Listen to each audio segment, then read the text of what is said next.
As a women's empowerment narrator, I would tell this as the story of a woman who spent years making herself smaller so the man she loved could feel larger. Then one email changes everything. She discovers the affair, the deception, the secret life, and the cruel ease with which she has been pushed aside. But instead of begging to be chosen, she remembers who she is.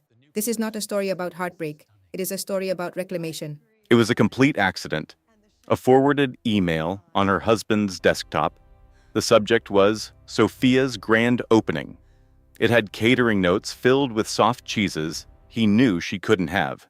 She was 8 months pregnant, standing in their glass-walled home office, one hand on her belly, the other on a mug of tea. She'd sat down to check on their baby moon flights. This was not that. Within minutes, she pieced together a year of careful arrangements, inside jokes, and reservations at restaurants he'd claimed were booked solid. Then, the planner's last message. A 30-year-old curator only launches her first gallery once. She deserves the best. He approved that sentiment for another woman while his pregnant wife was in the next room. Then she noticed it, a detail that changed the game. Something Liam, her venture capitalist husband, did not know. The venue for the party, the exclusive Presidio Art Collective, with its 75 guests and $30,000 budget, was owned by her family's philanthropic trust. She didn't call the venue. She chose a gown and decided to go. This is a story of a woman who spent a decade playing a supporting role, and the one night that rewrote her life. The lesson is clear. The one you underestimate is often the one in control. This is about quiet strength, grace, and a woman taking her power back. Whatever burden you're carrying, let this be a testament to your own quiet power. If this story resonates, share it with someone who needs the reminder. Leave a comment and tell us, when did someone who should have valued you fail to see you at all? We read every response, and if you're new here, please subscribe.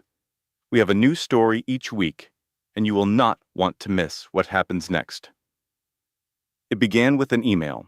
Not an argument, not a suspicious text, not the scent of a different perfume, or a charge for a hotel she didn't recognize. It was a simple notification on a desktop left logged in on the study desk. The event was titled Sophia's Grand Opening. The attached plan had 43 items. Chloe recognized 5 of them. They were all foods Liam knew were off limits during her pregnancy. It was a Thursday afternoon in late October. Chloe was deep into her 3rd trimester. She stood at the desk, barefoot, one hand bracing her back, the other holding her tea. The sunlight over the Golden Gate Bridge, which once felt so promising, now felt like a harsh spotlight, revealing everything. She had only intended to confirm their travel plans. She was mistaken. The computer was already logged in. Liam never logged out of the home computer. She used to believe it was a symbol of total trust. She now realized it was sheer arrogance, the confidence of a man who never dreamed his wife would have a reason to look. The first thing she saw wasn't the master plan.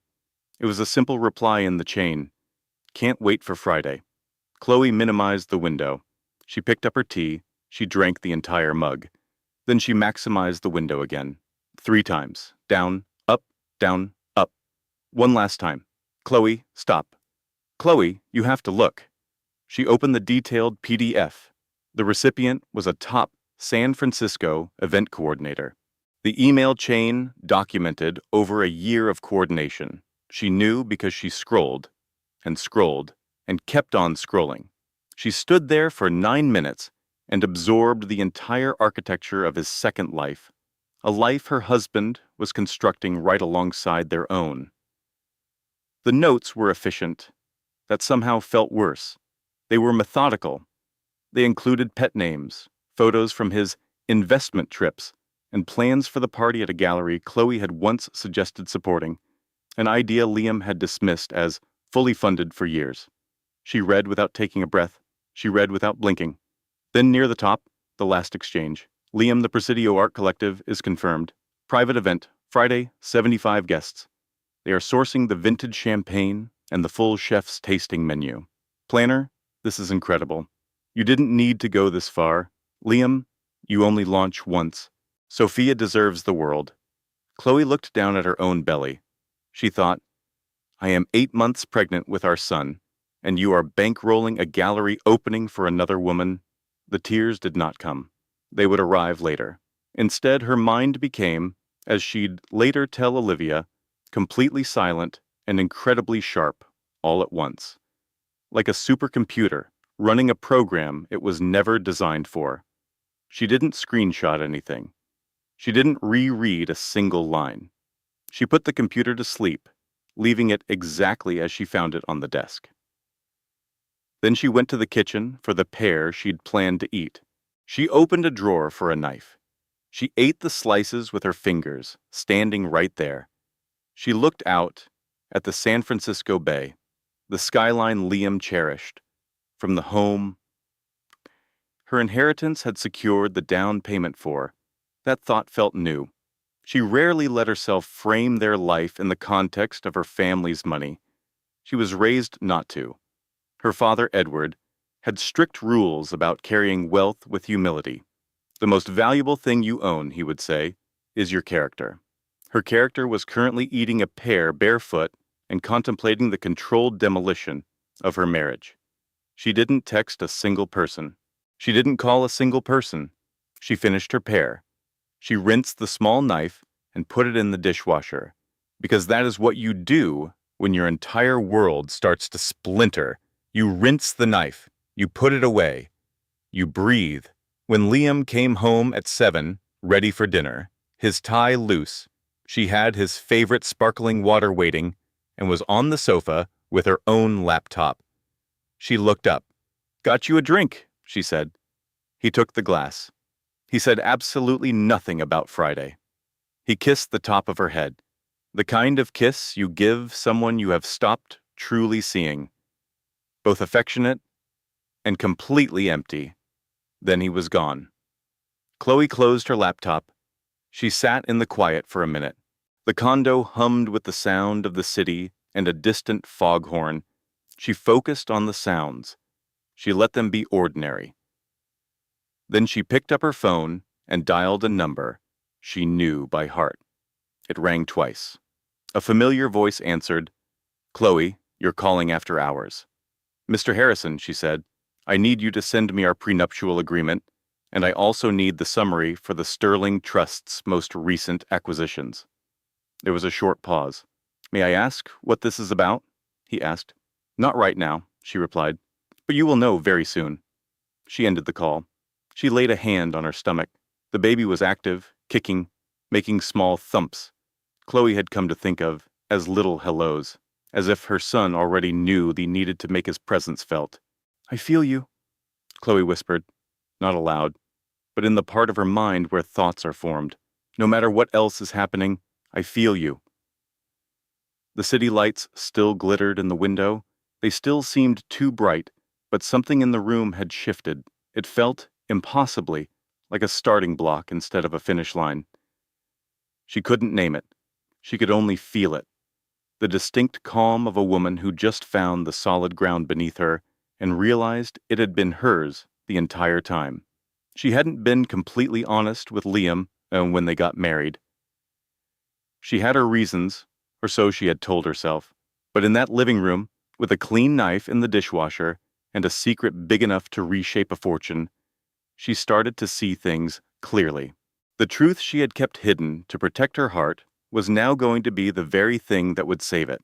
Olivia Chin had known Chloe Sterling since they were 19 at Stanford. That was 11 years ago. In that time, Olivia knew 2 things for certain about her best friend. 1, Chloe never cried where anyone could see her. 2, when Chloe called at 9 on a Thursday morning and said, "Can I drop by?" something was deeply fundamentally broken. Olivia had the good coffee brewing when Chloe's car pulled into her driveway. Not the stuff in pods, the single-origin beans she saved for real emergencies, the kind that needed a long conversation. Chloe came in through the back door. She was wearing yesterday's yoga pants. Her hair was in a messy bun. She was 8 months pregnant and moved with the slow, careful gait of someone who had just made a terrible, necessary choice. She sat down at Olivia's kitchen island. She explained the email, the forwarded message, the party plans, and the art collective. Olivia listened with that intense stillness that meant she was actively stopping herself from yelling. Her knuckles were white around her coffee mug. She hadn't taken a drink. She was concentrating with the kind of seriousness that major disasters required. When Chloe finished, Olivia finally spoke. Okay? Right. How are you holding up? I'm fine, Chloe said. You are not fine. No, Chloe admitted, but I'm focused, and that's what I have to be right now. She wanted to add, I suspected something was off. Not this, not specifically, but deep down she knew. She'd blamed it on hormones, on stress, on the fact that Liam was always ambitious but aloof, and she had chosen him anyway. I was aware. I just refused to be the kind of wife who names it. What Olivia knew of Chloe's finances was just enough to sense a different upbringing. There was a family vineyard in Napa. Chloe's father, Edward Sterling, had been what Olivia called a San Francisco titan. Clara drove a vintage sedan. Her clothes were classic, unbranded. She ran a small architectural foundation, not for money, but from genuine passion. It was a quiet wealth, the kind that avoids the spotlight. What Mark didn't grasp was its true scope. Why Alderman Miller, a man who shaped Chicago's skyline, always took Clara's calls. What Clara never mentioned over dinner was that Monroe Holdings was worth over $5 billion, and her private trust held 42% of it. Mark had his firm's new paralegal glance at their prenup, a contract he never truly read. She stayed quiet, remembering her grandfather's rule about power. You don't use it as a weapon until war is declared on you. Mark had just launched his attack. Clara asked her lawyer how long. The affair had been happening for over a year. The timeline was simple. A year ago, they were in Lake Geneva celebrating their anniversary. She remembered the lakeside sunset and an antique map he bought her from a small shop. That map was on her dresser. She told Mr. Davies she found out she was pregnant 11 months ago, so he was already seeing the other woman. Yes, when I told him about the baby, he was already with her. He held me, Clara remembered. He said we were a team, and he was the luckiest guy alive. All of it was an act. The quiet in her office was crushing. The soft whir of her server was the only sound on a morning that felt surreal. For years she had ignored the little signs, the dismissive comments, the condescending tones. She excused it all as Mark's ambition. She remembered him calling her foundation her little project, how he'd correct her in front of their friends, the jokes about her old-fashioned taste, his shock whenever she knew something he didn't. I thought he just saw me as humble, she told her lawyer. No, he just thought you had nothing to be proud of. The truth was sharp and cold. He never suspected she had a secret, because he believed she had nothing important to hide. After a beat, Mr. Davies asked the question she was expecting. What is your strategy? Clara gazed out at the Chicago rain for a moment. I'm going to his groundbreaking ceremony, she said at last. Mr. Davies was visibly surprised. On Saturday, she added, at the new tower site, with his project manager, Chloe. Mark is totally oblivious that I know, she stated. I will maintain that facade for one more week. Why? Clara picked up her mug. The tea was cold, but she drank it anyway. Because some things, she said, demand a live performance. She knew exactly what to wear. The sapphire blue coat. The one her grandmother called a boardroom essential. A coat that cost more than Mark's first condo. The drive home, along the lake, took 30 minutes. During the drive, she let her memory drift. She thought of introducing Mark to her family at their estate in Lake Forest. The gatehouse was bigger than any place Mark had ever lived. Her grandmother had served iced tea. She was perfectly gracious, asking Mark about his real estate goals. Later, while Mark was on a call, Her grandmother looked at Clara and said, "He doesn't know who we are, does he?"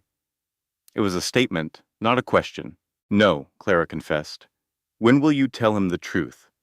"When I am positive he loves me, not my inheritance." Her grandmother's gaze was sharp. "That is not caution, my love," she said softly. "That is fear. You are stronger than that." "Yes," Clara had replied. "I know." She had meant to tell him after the first year, once she felt secure. But 1 year bled into another. And then there was a wedding. The prenup Mr. Davies wrote was so airtight she barely skimmed it. The secret had become her marriage's foundation. It was a wall she couldn't tear down without bringing the whole house with it. She hadn't lied to Mark. She had simply edited her life story. For 3 years, she'd wondered if that was a mistake. The men who knew about the money were always different. They saw her as a shortcut, a prize. Mark had seen her as a person. She needed that, to be a person first and a portfolio second. But now she wondered if she'd just propped up a man who needed to feel superior. She pulled into the garage of their Lincoln Park home and waited for 5 minutes. The door was open, showing Mark's expensive triathlon bike and new shelves from their remodel. A remodel she had funded. He had been in charge of the smart home gadgets. It had felt like an equal team back then. She went inside. Mark would be gone for hours. She went to her study, the room he lovingly called her History Corner, a nickname that was really a dismissal. She sat down, opened her laptop, and called Mr. Davies. His face appeared, his office high in the Willis Tower behind him. The room was a mix of old legal books and new screens, much like the man. He was 65, but looked younger. He had been the Monroe family lawyer for 30 years and knew her father well. He often looked at her with a mix of affection and concern, like he was seeing a ghost. "Tell me what happened," he said. So she told him. He listened without his expression changing at all. When she finished, he asked, "How far along are you?" 31 weeks. "And the prenup? What is his legal standing?" "I am familiar with the document," Mr. Davies interrupted. He pulled a thick folder from his desk. "The short version is, he has very little standing. Your grandfather was meticulous. The family trust is an entirely separate asset, completely protected. The marital property, things acquired since the wedding, that can be divided. But given the imbalance in financial input—" "What is considered marital property?" Clara asked. "The house, mostly. A joint account. His car. The house is valued at what? Around $5 million. You made the full down payment and paid for the remodel from a personal account." "So," Clara started. "So," Mr. Davies finished, "in a world where a judge is feeling generous, Mark might get $250,000 and his Tesla."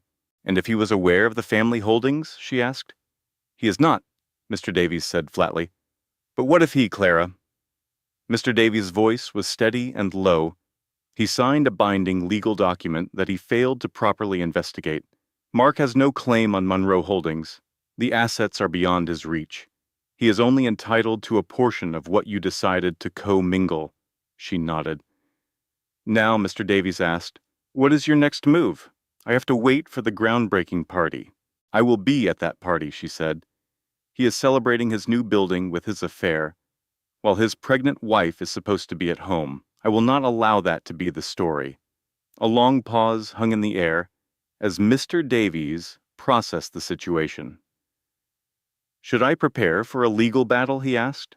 "No," she answered. "Nothing messy. I just want him to see me, to truly grasp what he had and what he just lost."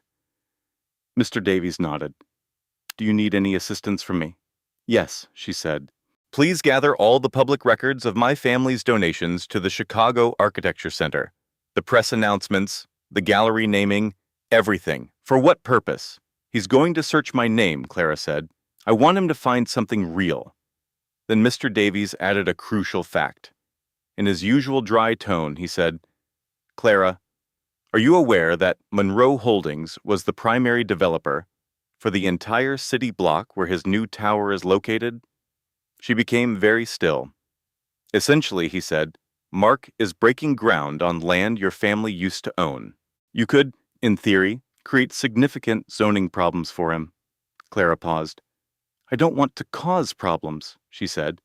No, Mr. Davies replied with a faint hint of a smile. I didn't think you would. I want to be there, she said again. She spent the rest of the day plotting, not grieving. Her grandfather always said to set your board before you make a move. On Wednesday, Thursday, and Friday, Clara played the part of the supportive wife with an actor's skill, hitting her marks without any real feeling. Mark got home at 9, ate 2 bowls of the risotto she made, said it was good, then asked about her day with a distracted expression. She, in return, asked very specific questions about his project, forcing him to pretend to be engaged. At her 32-week appointment that Friday, Dr. Evans moved the cool wand across Clara's stomach. He's looking wonderful, she said, her eyes fixed on the display. The baby's size was perfect. His heartbeat was solid. His position was excellent. Clara watched the steady rhythm on the screen, feeling a weird new sense of calm wash over her. She later told Mark the good news, that their son was perfectly healthy.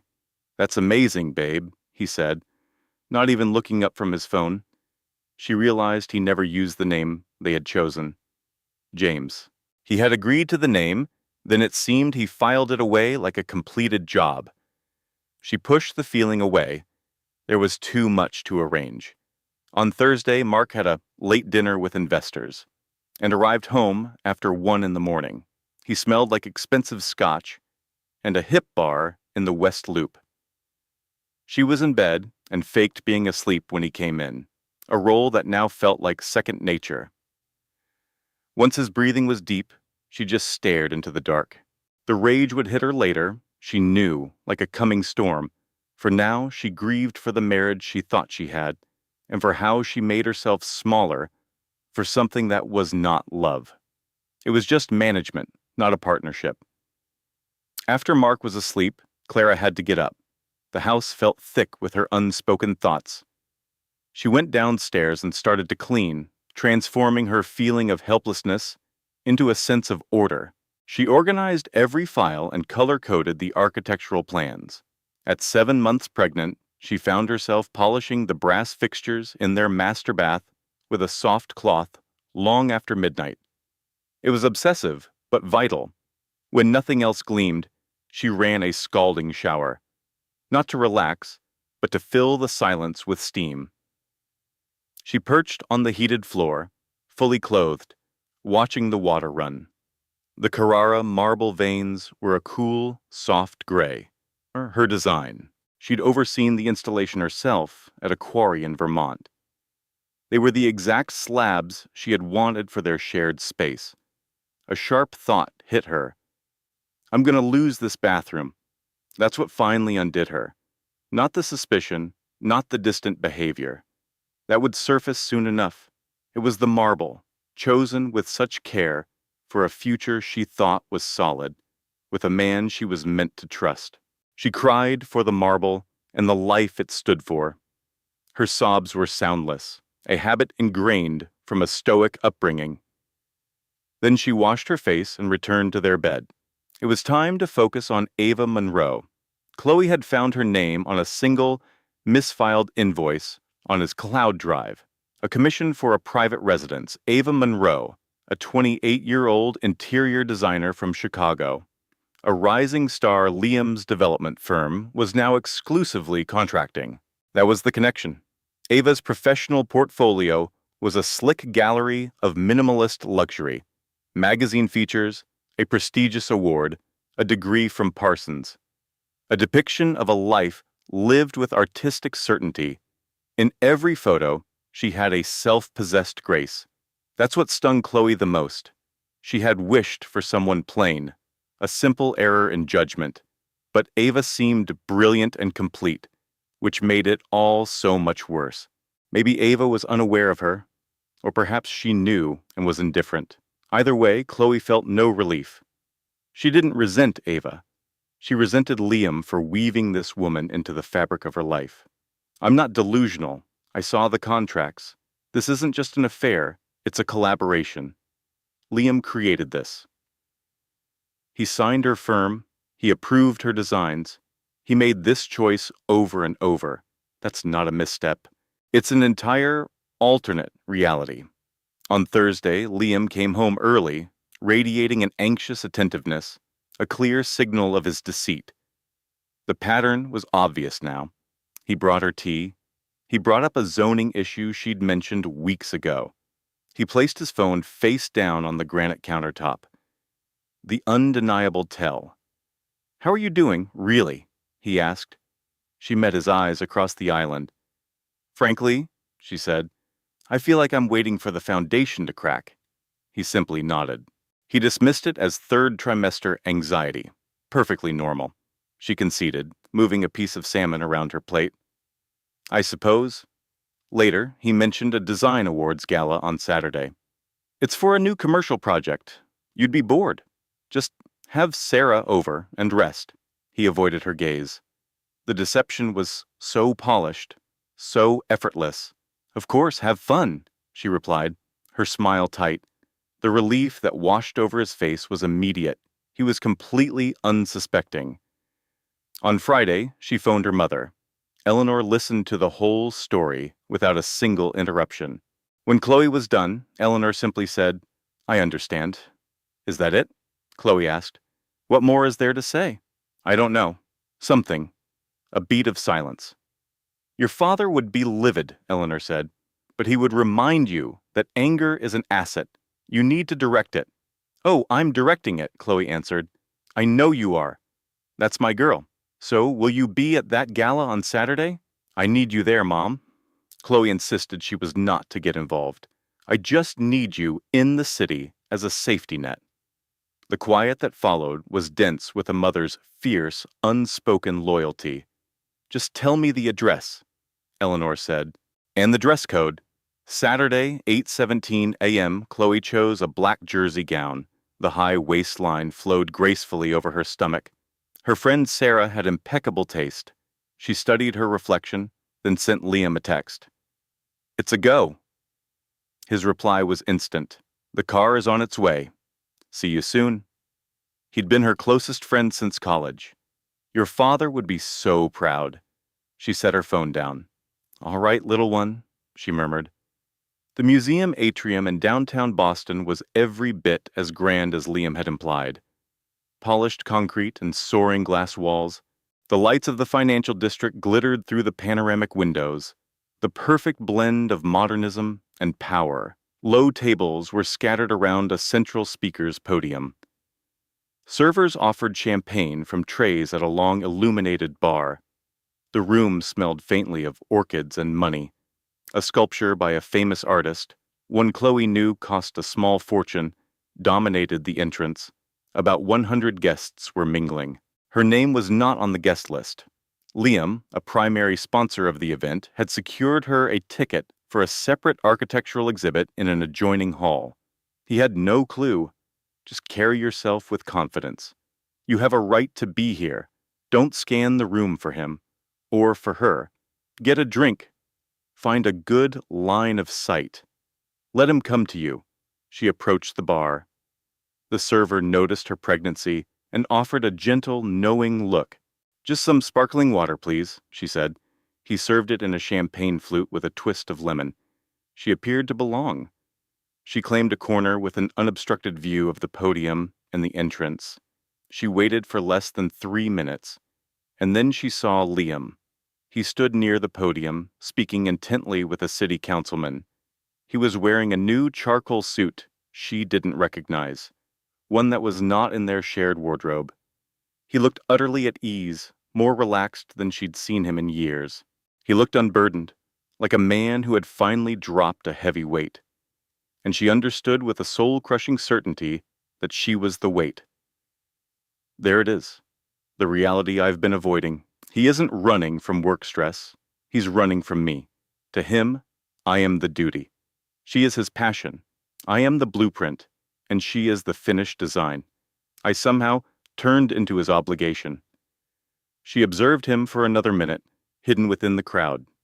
Then Ava entered. She crossed the room in a striking crimson dress, and the room's energy changed. She gave a slight nod to an acquaintance. The entire space seemed to subtly orient itself toward her, the way people do for someone with true presence. Murmurs dropped. Every gaze followed her. Liam turned, and the expression on his face, Chloe burned it into her mind forever. It wasn't simple desire, it was ownership. The deep satisfaction of a man admiring his most prized acquisition. He looked at Ava Monroe the way an architect looks at their completed masterpiece. Ava was stunning. Chloe registered it as a simple, cold fact. This captivating woman was now a permanent part of her world. The event host began speaking. He moved closer to the front, his arm brushing against Ava's as they stood together. Chloe's own hand shot to her belly. 7 months. The baby stirred. A slow, powerful roll. A reminder. I am here. We are here. Do not forget. She would not.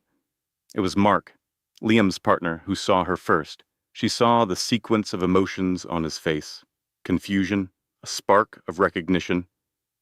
Then the abject horror of a man witnessing an imminent disaster. He excused himself from his conversation and hurried toward her. Chloe, he began. His voice was strained, as if the word didn't fit in his mouth. I had no idea you were coming. Hello, Mark, she said, her voice cool and steady. It's quite a remarkable space. It is, he stammered. Chloe, perhaps you should...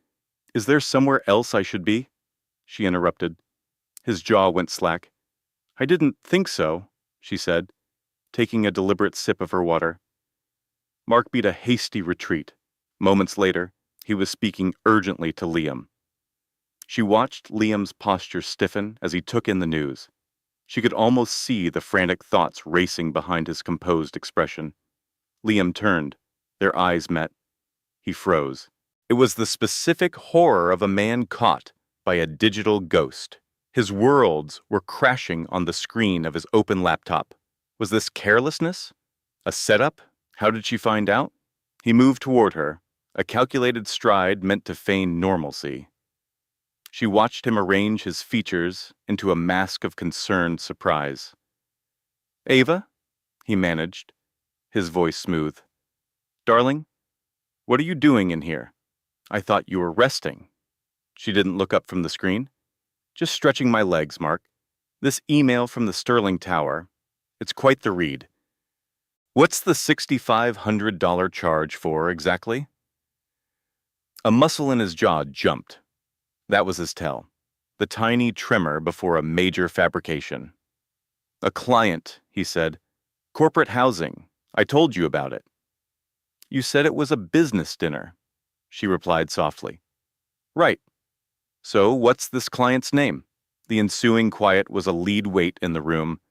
She'd learned that silence could be an indictment. Mark, she stated, her voice like ice. Tell me the name of your client. In the following seconds, a cold, sharp reality settled over her. She wasn't heartbroken. She wasn't furious. She was, for the first time in months, thinking with absolute clarity. He took her arm with a firm grip and steered her toward a quiet corridor. The charming husband act had dissolved. This was the man underneath, afraid, cornered. But beneath it all, she saw a trace of something that resembled relief. The day of reckoning had arrived. Let me explain, he began. Don't bother, she said. I already know. Chloe, I saw the renderings on your server, Liam, she said. Last week. For the waterfront condo. The corridor was silent. The sounds from the gala were a muffled hum. I know about Ava, she continued. I know it's been over a year.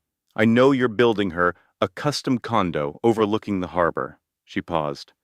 Our son is due in 8 weeks, Liam. You're building her a home while I've been in our house, carrying your child. He flinched, the color draining from his face. Chloe, I'm so sorry. It's more complicated than that. I'm sure it is, she said. Life is complex. That's a reality, not an excuse. Please, Ethan, she murmured, her voice quiet but absolute. Just stop talking. He went still. This will be handled, she continued. My lawyer will phone yours tomorrow. For tonight, you need to stay somewhere else. He just stared at her, dumbfounded. She noticed a new jacket she didn't recognize, the faint scent of an unfamiliar cologne, his face a mask of disbelief. A man who never knew what he truly had. I'm not the one who has to leave, she stated, walking past him into the kitchen to get a bottle of water. She stood by the large windows watching the fog drift across the San Francisco Bay. She was 7 months pregnant, and having just discovered her husband's affair, she felt a profound sense of calm, like the air before an earthquake. The story she never shared was that the tears had already fallen. Alone in her home office, after seeing the pictures from his company's launch, she had cried. She rested her forehead on the cold glass, weeping silently, a skill she had perfected in boarding school. And then, she simply stopped. She was proficient at stopping. That ability wasn't always a good thing. Ethan never came to her. She knew he wouldn't. Instead, her family's lawyer, Marcus, was the one who found her, via phone, 20 minutes after she called. He spoke with the calm of someone diffusing a bomb. He listened without interruption as she explained everything. He didn't offer a rehearsed speech, but instead asked a simple question. Clara, I need you to tell me what you want to happen next. She knew exactly what she wanted. She watched the lights of the city begin to glow. Yes, she finally said. And you kept it hidden? Was a question for another time. She looked at her reflection. Marcus, I'm not emotional about this. I understand the situation clearly. I just need you to execute the plan we discussed. He nodded on the other end of the line, a man grateful for clear instructions. Is there anything else I can do? He asked. No, she replied. Start tomorrow. She hung up and sat alone for another half hour. Her friend Catherine was on her way. A text confirmed it. Clara waited, surrounded by soft lighting and the city below. Maya saw him leave. Clara didn't know it then. She learned much later. But as she sat there, Maya, 29, on the best night of her career, began to have questions. She witnessed Ethan's abrupt departure. She saw the pregnant woman he was with, the one his partner had just spoken to like a man at confession. She found his partner, who was having the worst night of his life, and he told her enough. Not the whole story, but the important parts. And Maya spent the rest of the night feeling like her life's script had a dark, unwritten ending. I am not sure what to make of that. A small, selfish part of me wishes she had remained ignorant so I could avoid these complex feelings. That part almost pities her. Almost. I am not there yet, but I am getting close. Then Catherine arrived. Clara's best friend swept into the gallery around 9:15. This was 40 minutes late, which meant she had either stopped for a cocktail or changed her jewelry. Or both. Both was probable. Catherine, at 62, could own a room just by entering it. She walked straight to Clara's desk. She sat. She looked closely at her friend's face. Are you okay? No, Clara admitted. It was the first time she had voiced the word. Catherine placed her hand over Clara's on the desk. She didn't offer cheap advice, easy answers, or her sharp opinion of Ethan Sterling's many flaws. She was just present. She held her friend's hand. She let the quiet do the work. Sometimes that is the only help there is. Sometimes it is the only true thing left. And they stayed like that for some time. The event buzzed on around them. Someone was giving a speech. Servers passed with small desserts. The soft jazz music was turned up slightly. The city began to glitter as the sky turned a deep navy blue. At 10:30, Clara said, I am ready to leave. Of course, Catherine replied. I just want to go home, get some sleep, and face this in the morning. Yes, Catherine said gently. That is the perfect plan. Clara had her own driver take her home. She had already canceled the car Ethan had arranged. She wanted those 20 minutes of peace. She wanted the unique solitude of being driven through the city at night, watching the world blur past. She arrived home just before 11. The bedroom was impossible. She tried. She stood at the threshold, saw Ethan's side of the bed, and turned away. She walked into the nursery. This was the single room where she had invested all her hope. The walls were a pale, soft white that required 4 different samples to perfect. The crib was built and ready. A small shelf held the first books she had picked out. The rocking chair was in the corner where the morning sun would hit just right. She sat down in that chair. She laid her hands on her stomach. 3 in the morning. This was not the vision. I had a clear picture of how this was all supposed to work. Not a fairy tale. I am not that naive. But a picture of something real, something we were building. The 3 of us in this room, becoming a family. That picture has now vanished. Now I am sitting in the dark, trying to imagine what comes next. I made myself smaller for a very long time. Not out of weakness, but because I wanted him to love the real me. The cruel joke is that I hid so much of myself, the man he loved was just a sliver of who I am. He picked a woman who appeared to need him. I never needed him. I wanted him. There is an enormous difference, and he never would have loved me if he knew that truth. I still don't regret it. I regret some things, but I will never regret you. The baby shifted, a slow, gentle roll, not the sharp jab from before. It was softer. In the dark quiet of the nursery at 3 a.m., it almost seemed like a reply. She longed for solidarity. A quiet voice to say, I am here.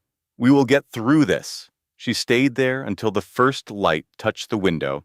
Then she got up, made a strong espresso, and drank it black. On Saturday, a text from Ethan arrived, sent from a downtown hotel. We have to talk. Clara, please. She glanced at it, put her phone down, then grabbed it again. She wrote a short response. Call Mr. Davies. She put the phone in a drawer and turned to her gallery acquisition folders. There were 19 of them. She carefully straightened each one. It took her 35 minutes. She counted them like her grandfather counted laps in his pool.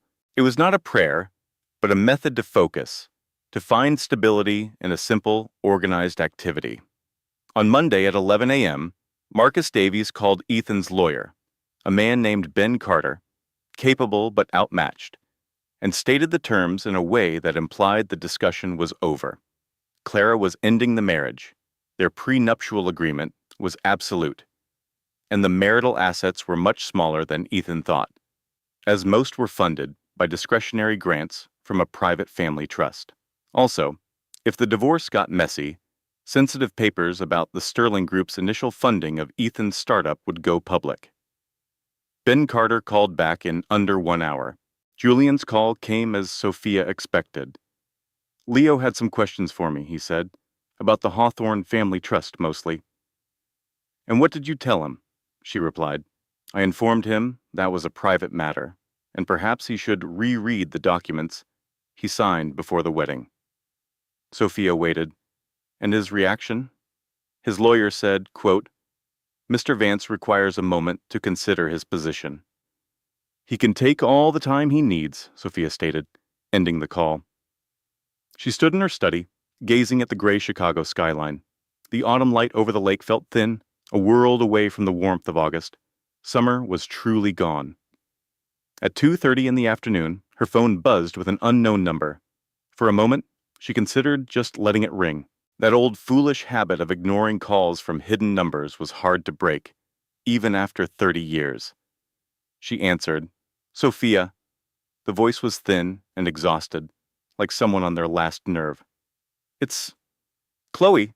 I found your number through... Never mind how. I'm so sorry. I can go. Sophia was quiet for a beat, hearing the woman's ragged breathing on the other end. Don't go, she said softly. A pause stretched. I only wanted to say how sorry I am, Chloe whispered. That's it? I know it fixes nothing, but I had to tell you myself. Go on, Amelia said. Sasha's voice was frail. He swore you were finished, just sorting out the details. That was his story all along. Her voice trembled, and I believed him. Amelia waited. I know how pathetic I sound, Sasha continued, but it's the truth.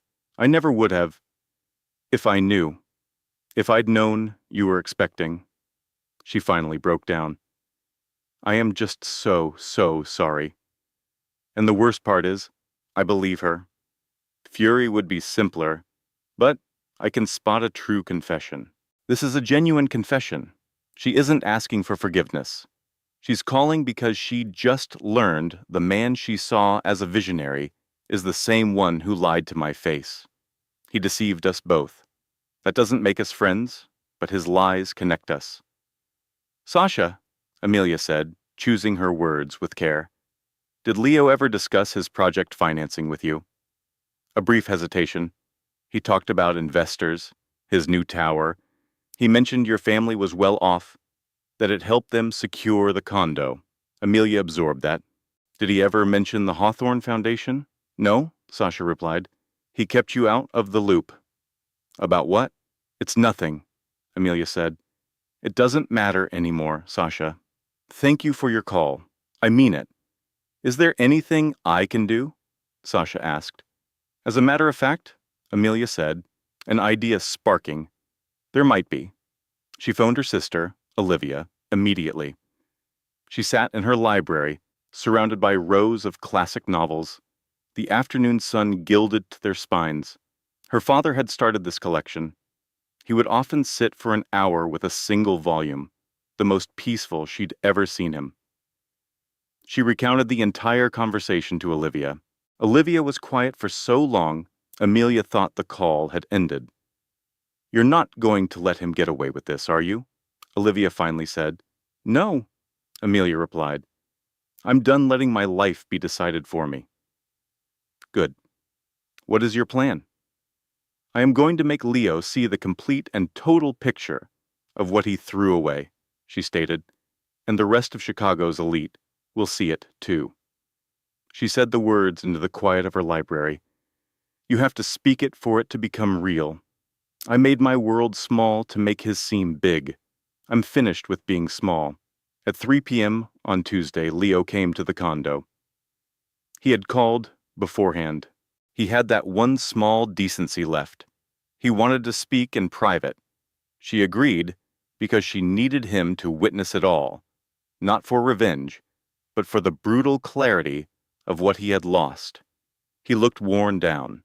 A few days at a hotel, the confrontation with Sasha, and a call from Julian had obviously shaken his world. He looked like a man whose grand design had a fatal flaw. He sat at one end of the long dining table. She took the other. Just tell me what you want, he said. The tone was unfamiliar, a desperation she had never heard. It meant he had already run the calculations and feared the outcome. Before we get into terms, she said, you have to understand one thing. Fine? She took a deep breath. When we first started going out, she said, I had to know someone could love me for myself without the family name. It was crucial. My father ensured I would never have to worry about finances. That was never a factor, and I spent years hoping I'd find someone who loved me before they knew. Leo was completely still. You did, she said softly. For a while. Amelia? I'm speaking, she said, her voice sharp. He became quiet. You did. And then you stopped seeing the person right here. I became like a piece of art in our condo, and as I was turning into a ghost in my own house, you found a young architect who thought you were a genius. I understand the appeal, honestly. But what you did, that extravagant trip to Milan, while I was 7 months pregnant, that was not an error. It was a choice. A choice you continued making for a year. He had no rebuttal. The man who always labeled her as too emotional was now silent. I know, he managed to say. Do you know who owns the boutique hotel where you stayed? She asked. He seemed confused. The one near the park? No, he said. She explained it to him. She watched his face twist as the realization dawned. This was the moment she had been building towards. Not to be cruel, but for him to grasp the entire situation. the complete truth of the life he had used as a mere setting. His expression cycled through emotions she could not decipher. She saw it finally click.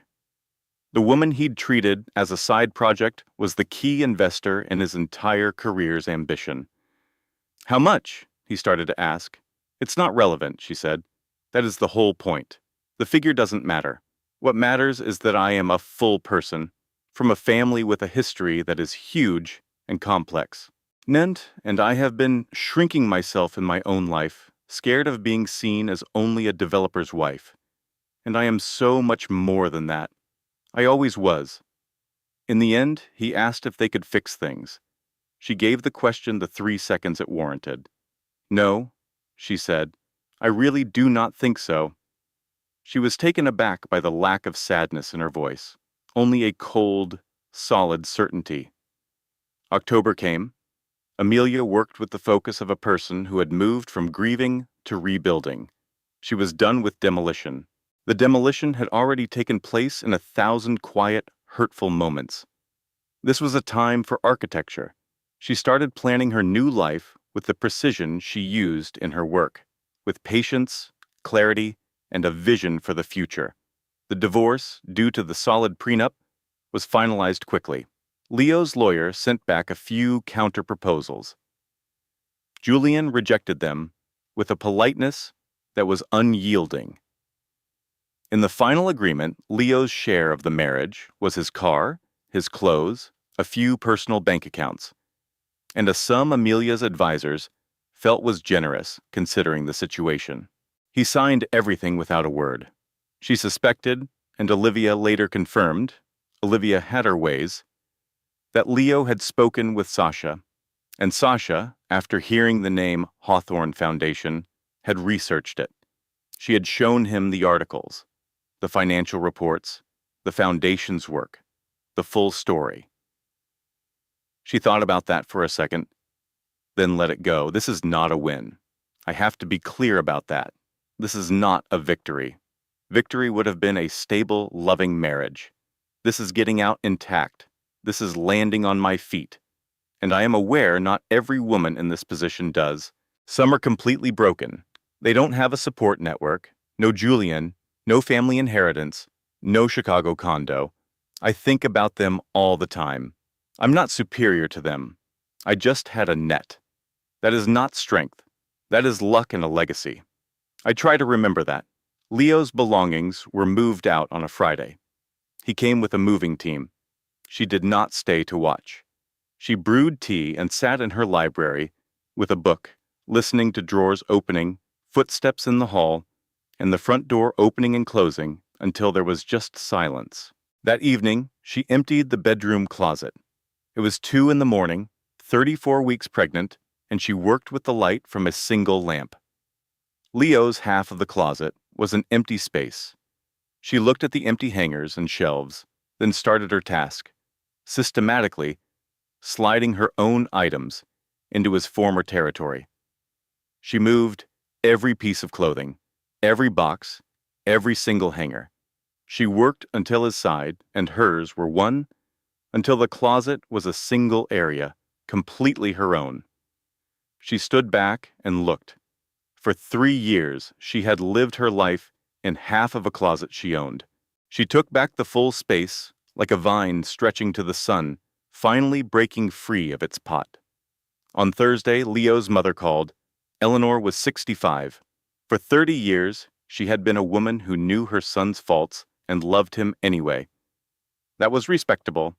She sometimes used that love to protect him. That was less respectable. Amelia had been expecting this call. She was ready. "Amelia," Eleanor said, her voice shaky, as if a rehearsed speech had fallen apart. "I just wanted to tell you. I know what he has done." Eleanor said, "I am not calling to defend him. There is no defense for this. I'm calling," and she hesitated, searching for the words, "because that child is already in my heart. That little girl is my granddaughter. I'm begging you, Amelia. Please let me be her grandmother." Amelia was quiet for a moment. "Eleanor," she said, "I would never have kept you from her." A sharp breath on the other end. You would not? Eleanor asked, her voice heavy with emotion. This baby is going to need everyone who loves her, Amelia said simply. I'm not punishing you for what your son did. Eleanor's tone softened when she spoke next. The defensive posture was gone, leaving only a deep regret. He was never deserving of you, you know, she said quietly. I know, Amelia replied, but he is a part of what gave me her, and because of that, I can't hate all of it. Sasha did something Amelia never expected. In early October, she sent a sworn letter to Amelia's lawyer. In it, she laid out the entire timeline of her affair with Leo. She included his specific lies, that their marriage was for show, that a divorce was happening, that he was essentially a single man. It was unprompted. The prenuptial agreement made it legally unnecessary, but it was the truth, and having it on record mattered. Why is she like that? Sophie asked over coffee. I think she can't stand to see a life she didn't orchestrate, Clara replied. Even a broken one. She needs every story to have her as the editor. Do you hate her for it? Clara thought for a moment. I feel like we were both playing for the wrong team, she said. Like we were both handed a recipe that was designed to fail. I deserved a better partner. Not for my family's money or the restaurants. For me. I deserved a man who loved the creative process, the chef and the artist, not just the accolades and the investors who followed. I'm going to teach my son to build his own kitchen, so no one can ever tell him he's just a guest at their table. Late September, 38 weeks along. Dr. Miller slid the cool wand over Clara's belly. She glanced at the monitor and smiled, saying, Looks like this little guy is plating himself for arrival any day now. Clara drove home from the appointment by herself. She had her circle, Eleanor, Sophie, even David, but she needed this drive, these 20 minutes alone with the San Francisco Bay. She stopped at a light on the Embarcadero and finally identified the emotion that had been trailing her for weeks. It wasn't just panic or exhaustion or another echo of heartbreak. It was pure, unadulterated relief. Not joy, not quite, but the kind of relief you feel when a kitchen fire is finally extinguished and you realize you're standing, soot-covered but safe, on the other side. The structure was still intact. She was going to be okay. The light changed. She drove on. Oliver James Dubois was born on October 2nd at 3:27 in the morning, after what Sophie later called a truly operatic and impressively sustained 18-hour culinary protest. The room smelled like rubbing alcohol and expensive flowers. Eleanor had brought a cashmere blanket from a boutique, wrapped in a simple box. Outside, the sky was the flat, inky black that precedes dawn. Eleanor had been pacing the waiting room since midnight. David sent a case of vintage wine because he had excellent taste and knew Clara would appreciate it someday. The card was simple. Welcome to the world, little man. Your mother is a legend. Marcus was not there. This was Clara's decision, stated calmly and without room for negotiation. When she went into labor, she had sent him a text. I'm at the hospital. The baby is on his way. I will send photos. He responded instantly. Clara, please. Let me be there. She typed back, not for this course. You will know him. He will have a father, but his arrival is mine. He didn't push. At 3:28, Dr. Miller placed Oliver on Clara's chest. 7 pounds, 4 ounces, with a mess of dark hair and curious, calm eyes that seemed to be absorbing the entire room. Well, hello there, you, Clara whispered. Oliver just looked right back at her. I expected to feel 1,000 things right now. I thought it would be this complex wave of emotion, but love isn't an idea until it becomes a person. And the reality is so much more profound than the concept. I steeled myself for anxiety. I prepared for the grief over the life I had so carefully constructed. Marcus there, the 3 of us, a picture-perfect family. I never anticipated this. I never anticipated feeling whole, as if my entire existence had been a long, complicated prep for this single moment. Not the marriage, not the awards, not the career, or the townhouse overlooking the park. None of that was the final dish. Just this. Him. This tiny person right here. This was the place I was headed all along. She held her son close as the room buzzed around them. Nurses moved in and out. Dr. Miller jotted down notes and gave Clara a small, knowing smile, the kind you see from someone who has seen this happen thousands of times, but knows that for the person on the table, it is the only time that will ever count. At last, Eleanor entered. Eleanor Dubois, a woman who could face down a critic or a hostile board without flinching, stood in the doorway, saw her daughter holding her grandson, and started to cry. These were not quiet, restrained tears, but huge, wrenching sobs that had obviously been held in check for months, awaiting this very moment of surrender. "He has your father's hands," Eleanor said, her voice thick with emotion. "I know," Clara whispered. "He would have been so ridiculously—" "I know," Clara repeated.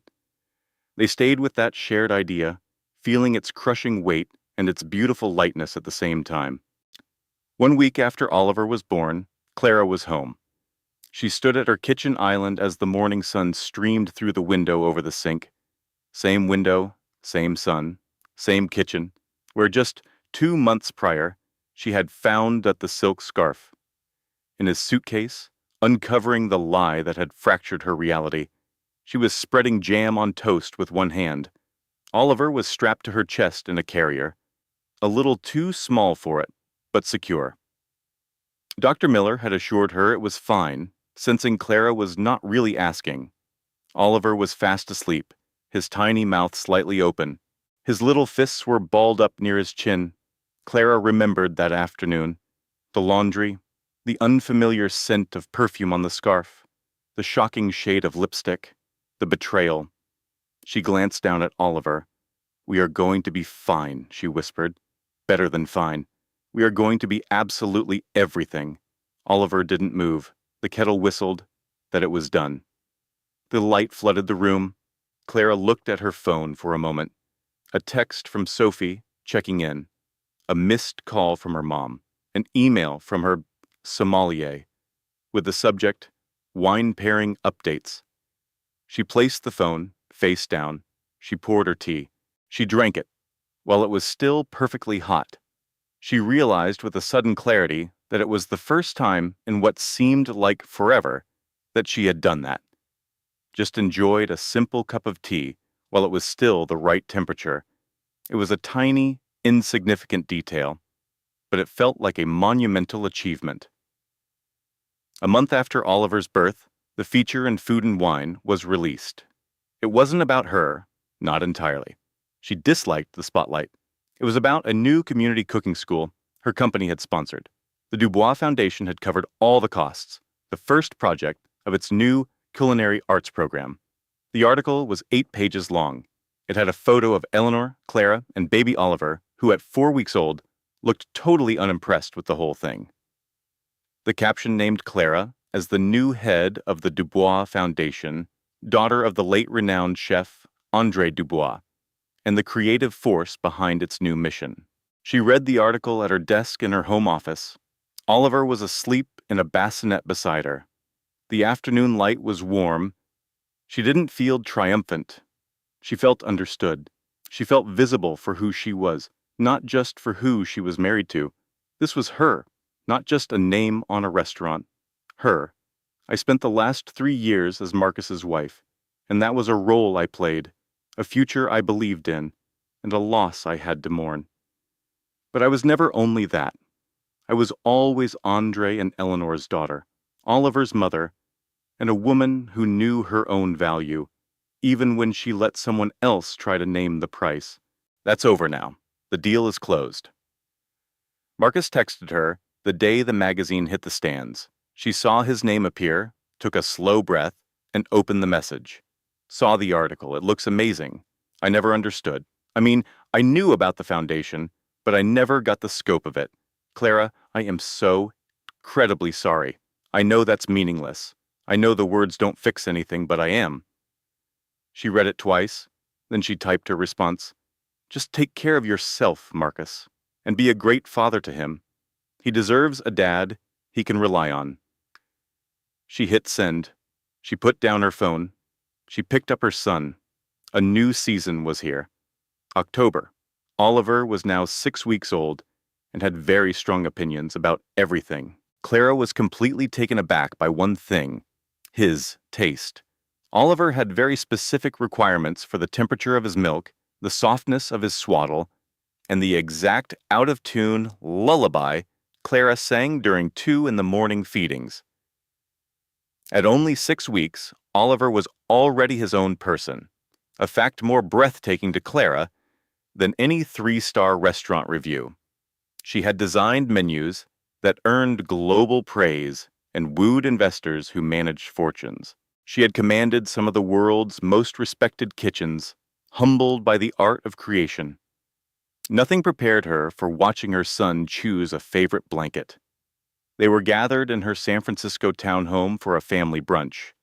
Not their previous apartment, but this stark, minimalist house Marcus had picked out, which now felt impersonal and cold. She had resolved in early September to claim it, not by changing the decor, but by filling it with her own life and resilience.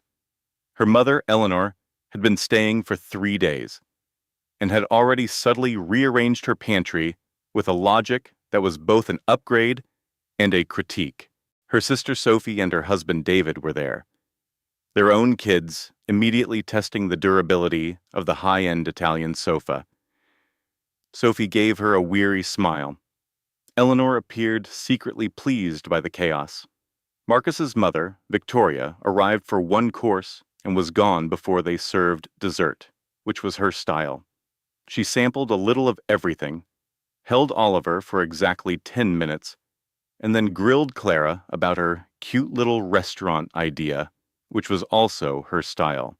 Chef Bernard, her mentor, had sent his regrets along with a rare white truffle packed in a cooled container. This was Ava's new landscape, a path she had to choose. She'd weighed every option, but the conclusion was always the same. She saw her mother in the armchair, rocking baby Leo and humming a lullaby from her own youth. She had to accept that Mark's choices were his alone. Her mother's devotion to this child was absolute, a love that belonged to Leo, untainted by Ava's pain. Ava curated art. She understood how to frame things. Her sister Mia sat beside her, holding a cup of tea. "You know," she murmured, "you're handling this with incredible grace." "I have my breakdowns," Ava admitted.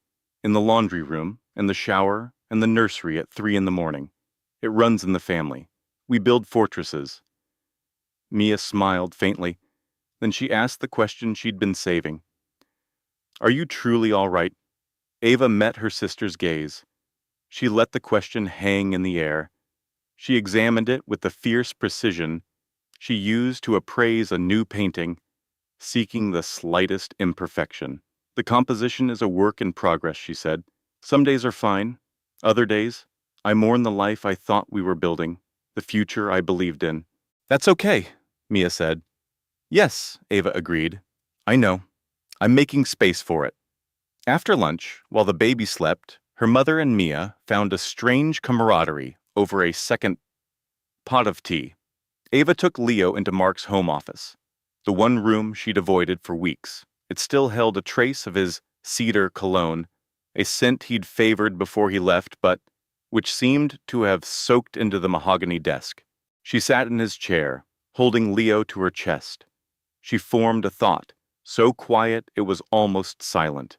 The way you speak to your past self when she needs to understand. "I found the flaw in the canvas, Mom. You always said every masterpiece has a hidden imperfection, a place where the brushwork betrays the artist's intent. I see it now. I'm moving past it. The damage is there, but I'm on the other side." Leo sighed softly, the noise he made just before sleep claimed him, a sound of absolute trust and peace. "I know what I rescued from the wreckage, not the anger, not the bitterness. I won't use those colors, not the what-ifs. What I rescued is this. I know now that I deserve to be celebrated, that shrinking my world wasn't staying safe. It was anxiety pretending to be a logic. My partner, who should have been my greatest champion, chose to diminish me. That is a deep betrayal. And it's over. What I know now is that I am someone who curates her own collection, and I will spend my life teaching him that he is the curator of his. Leo was sound asleep. His weight was a solid, warm anchor on Ava's chest. The tangible mass of pure love. That's the real art. That's the whole exhibition. The exit was always there. I was just too focused on trying to fit into his frame to notice it. She typed a message to Chloe. She didn't send it for a week. She edited it until she knew it wasn't about getting an apology, for herself or for Chloe. She rewrote the message to be what it needed to be, a simple statement. To Chloe, he played us both. You didn't know about me, and I didn't know about his lies. I hope your next love wants the world to see you. You deserved honesty. So did I. We still do. She sent it. The lack of a reply was expected. By May, Leo was 4 months old, a real little person. He had a hearty chuckle and a look of deep suspicion for new faces, an expression that was both ancient and new. It reminded Ava so much of her own father that her mother cried the first time she saw it. Ava dove back into her gallery work, not constantly, but with the intense dedication of someone working for the passion of it, not for a paycheck. She was planning a bold new exhibit, aiming for national recognition. It was a revolutionary idea, the kind of creative gamble she loved. She pitched it to the gallery's board on a Wednesday morning in March. The conference room overlooked the city skyline, humming with the kind of power that funded legacies. She guided them through the concept, her background, and her goals. She spoke with the quiet confidence of a curator who had run the most respected galleries in the country for a decade and knew her own value. When she concluded, the head of the board stood and extended his hand. That was brilliant, he said. Thank you, Ava replied. She felt the truth of it, not as a hollow platitude, not the rehearsed modesty she'd worn for years. She meant it with the clean certainty her mentors had taught her. Thank you. Yes, it is. She got to her car and phoned Mia. They greenlit the exhibition? Her sister asked. I am absolutely shocked, Mia said dryly. Stunned even. Oh, stop.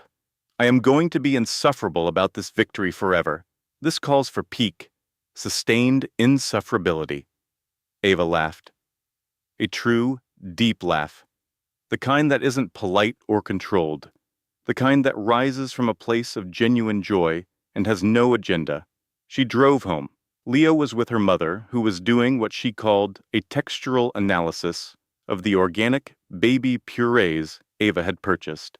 This meant at least 5 new jars of artisanal mush would appear in the pantry by the time Ava arrived, all from a small co-op in the valley that her mother had personally sustained for the last 30 years. The March sun cut through the windshield, a different kind of light than last October's. It was different from the cold, clinical glow of that afternoon 7 months ago when she'd stood in the study, her world fracturing in the time it took to read a single damning line in an email about a lease signed with another woman's name. This light was clear, direct, the light of a season that had nothing to hide. It didn't feel cruel. It felt, Ava considered, like exactly what it was. Light, simply light. Enough to see the road ahead, enough to build something new. She pulled into her driveway. She waited. Not the shattered, frozen weight of October. Not the paralysis of a woman who couldn't bear to enter her own house. Just a quiet beat. The pause between one moment and the next.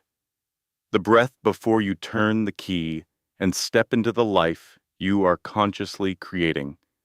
She thought of the woman in the study 7 months ago, the woman with her hand on her swollen belly, a glowing screen, and a secret that felt like a crack in her own foundation.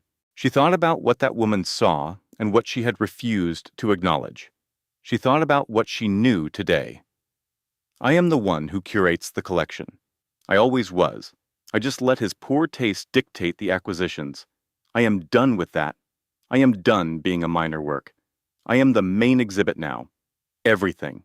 The stocks, the condo, the broken vows, the grief, the son, the mother, and the woman who obsessed for a week over the perfect shade of white for the gallery walls. I am all of it, and I am going home.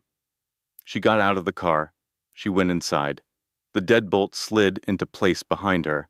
From the nursery, Ava heard her mother's voice, singing a soft melody that was the sound of unconditional love. Her son, Leo, made a happy cooing sound in response. Ava dropped her keys on the console. She walked toward the singing, toward her new life. Leo would grow up knowing he was cherished, understanding the power of his mother's family. His life would be surrounded by warm gray walls, a brilliant piece of art, and a grandmother who sang to him of home. He would come to know that his mother, when faced with an unimaginable betrayal, made a definitive choice for both of them. That choice was him. The essence of this narrative was thoughtfully designed by our storytellers, created with intent to share a profound emotional journey that stays with you. Thank you for listening.